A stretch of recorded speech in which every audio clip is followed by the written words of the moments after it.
No more Mr. Nice Guy. Hi. News media advertising parody continues to complete a 360-degree cycle.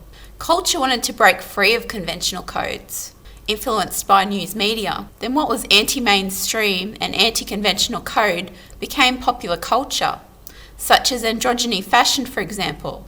It became the new normal that is now influenced by media. Advertising has dictated restrictive conventional codes, such as gender expectations, for example.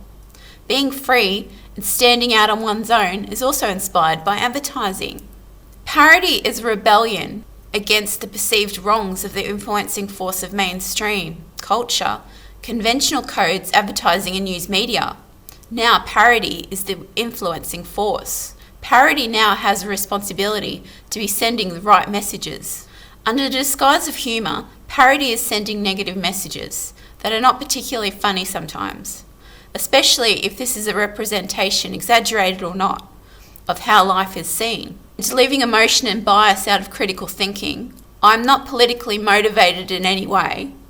There is nothing particularly humorous being said. When looked at critically, not as a long-term childhood fan of The Simpsons, which I am a fan of, who is not influenced or affected by the images in the particular clip I'm talking about, what makes it funny?